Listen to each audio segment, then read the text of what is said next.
being able to get along with people is really important.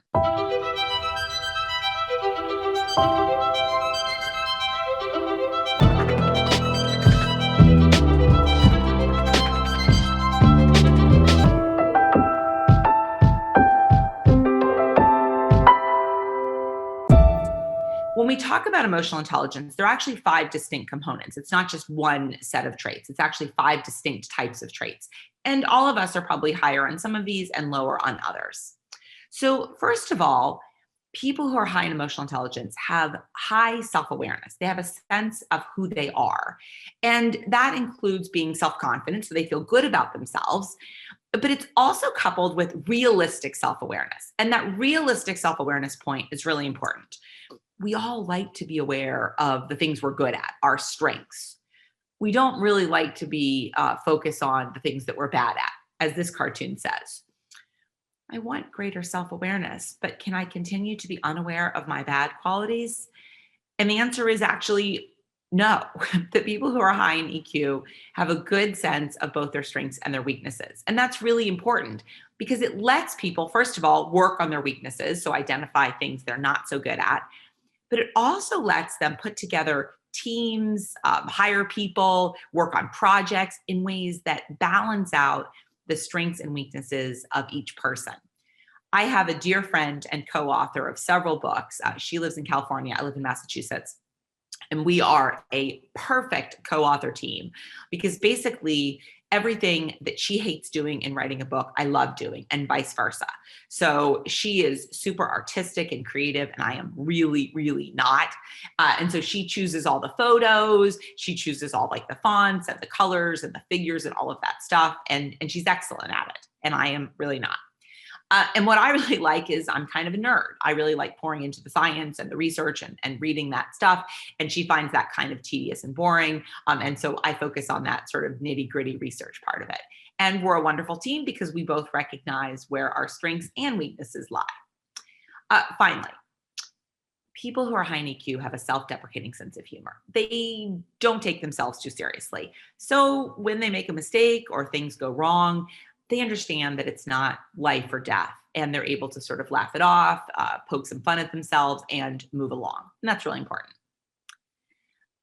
The next trait is described as self-regulation or grit.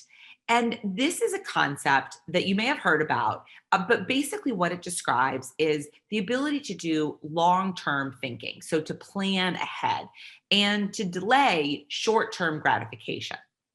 There's a pretty famous study known commonly as the marshmallow study. It was done a number of years ago by researchers at Stanford University. And what they did literally was bring in small kids, 3-year-olds, 4-year-olds. They put them at a table with a marshmallow right in front of them. And they said, you can eat this marshmallow right now. But if you can hold off and not eat it for 10 minutes, we'll actually bring you several marshmallows. It's your choice. So the researchers leave the room. Of course, they watch the kids through the one-way mirror. It's a psychology study. And here's what they find. Some kids, as you can probably imagine, immediately pick up the marshmallow, eat it, study's over in 2 seconds. But other kids do something remarkable. They delay. And if you watch a videotape of these kids, you can see them really struggling with how to delay. They often cover the marshmallow with a piece of paper. They look at the ceiling. They look at their feet. They look at their fingers. They're trying to look everywhere except at the marshmallow right in front of them. And after a few minutes, they've delayed. The researcher does, in fact, come back in with another marshmallow. So what's interesting, first of all, is that even little kids, so 3 or 4-year-olds, show this remarkable difference in their ability to delay. And that is interesting. But what's even more important is that these researchers have gone back to these same kids who were 3 or 4 in 1970, and they have followed them up every 5 years since that time. And here's what they find. The kids who didn't eat the marshmallow when they were 5 actually experience all sorts of benefits in their lives moving forward. They are more likely to graduate from high school. They have higher SAT scores. They're more likely to graduate from college. They're less likely to have credit card debt. They're less likely to be obese. I mean, just tons and tons of different things. And so what it seems like is that the ability to delay eating this marshmallow reflects some kind of personal trait. that actually pays off in lots of daily life situations beyond just not eating this marshmallow. As one of the researchers widely credited with describing grit describes, grit is sticking with your future day in, day out, not just for the week, not just for the month, but for years, and working really hard to make that future a reality. Now, if you're interested in hearing more about this fascinating research, I highly recommend this book, The Marshmallow Test, written by Walter Mischel, who was the lead researcher on these studies. And what is a weird quirk of fate? My husband is one of the marshmallow kids. Now, people always ask me, well, what did he do? Did he eat the marshmallow? And I'm like, he doesn't know what we did last weekend. So there's no chance that he knows if he ate a marshmallow when he was 3 in this study. But he watches a lot of Sports Center. And so I would say that kind of bodes poorly, right? All right. So moving on. 3, internal, not external motivation. People who are high in emotional intelligence are driven internally. They do things that they enjoy because they feel good. And that's a really essential component. But here's one of the challenges.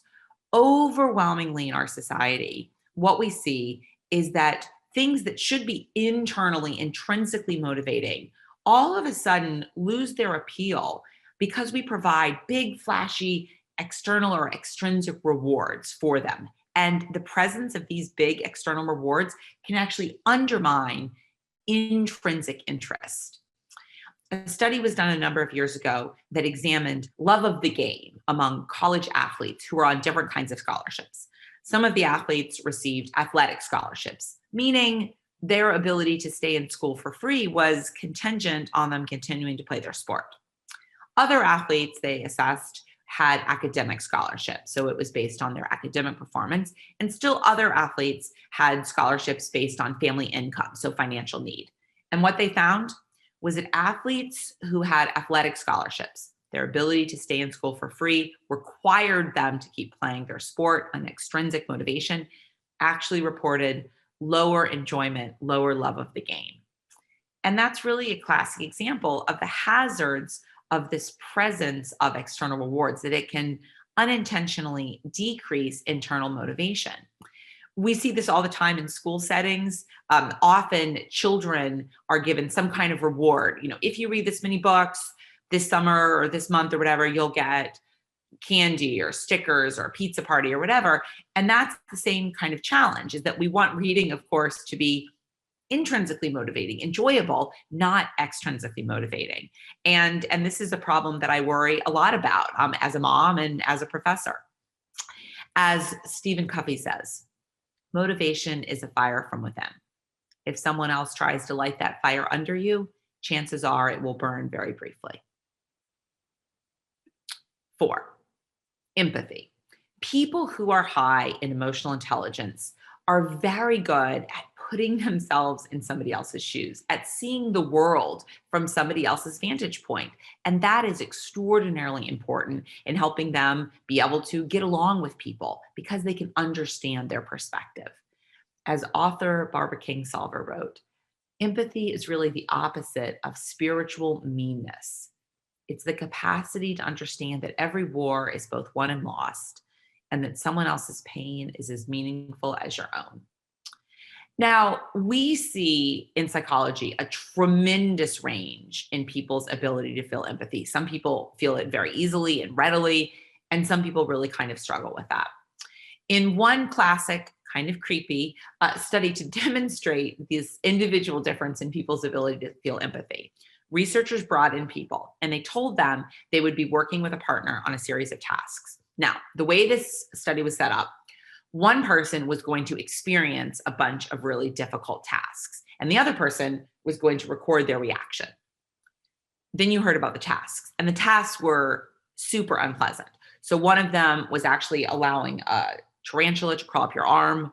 One of them was holding a rat. One of them was putting your hand in a bucket of snakes. So they were all like freaky, creepy things you did not want to do. So you then draw straws, and the researchers have rigged the game. So you draw a straw and your name, and it says recorder. So you're thinking, yes, I am the recorder. This is great.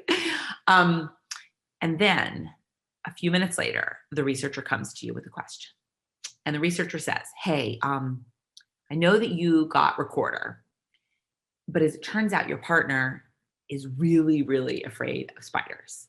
And the way this study works is that it's required that one person experience all the tasks and the other person record all the tasks. So I'm just wondering, would you be willing to switch?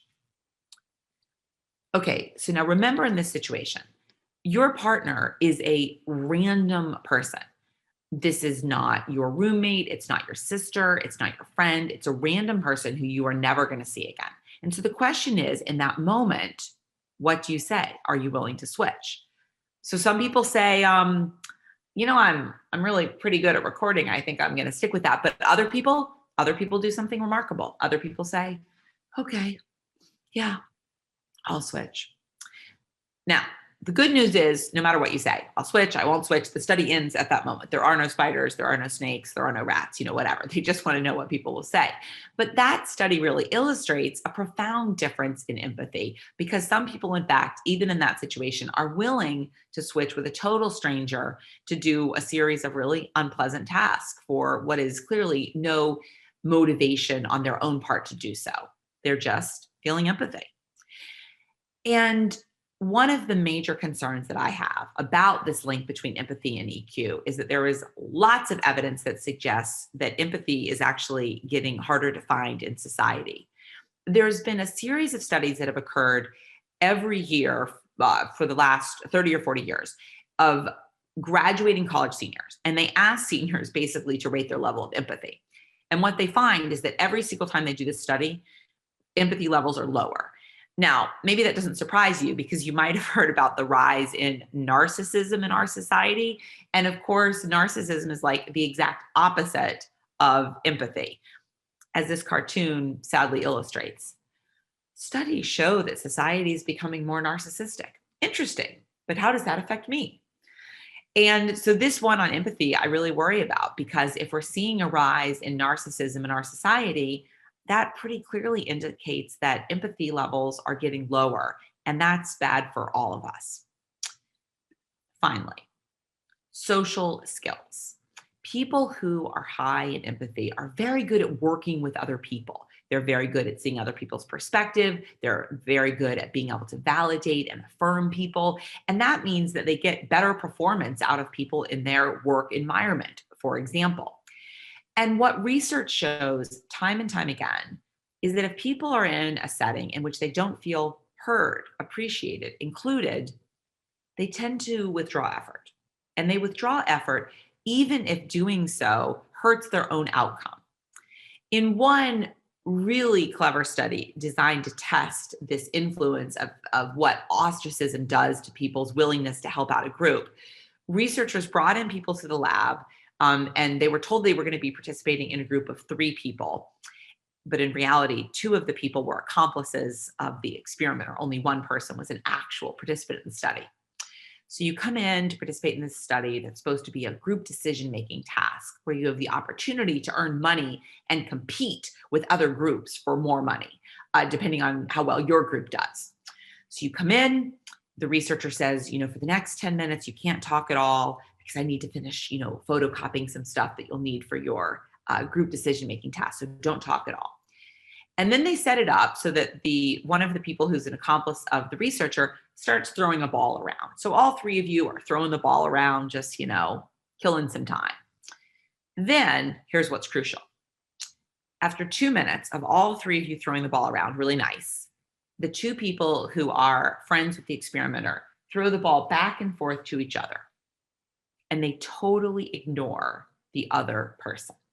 So the other person spends 8 minutes with the other people just throwing the ball back and forth to each other, completely ignoring them.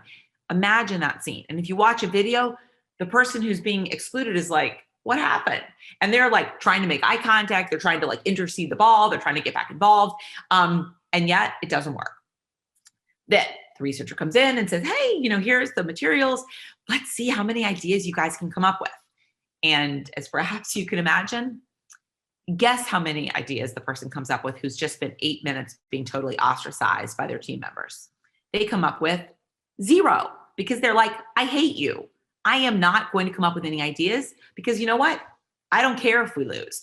And that's the challenge of EQ. The people who are high in EQ make sure that group members are heard, appreciated, valued, affirmed. And that leads to better performance within groups. And most of us do spend time in groups, either in our work, our volunteer work, our community, and so on. Being able to get along with people is really important.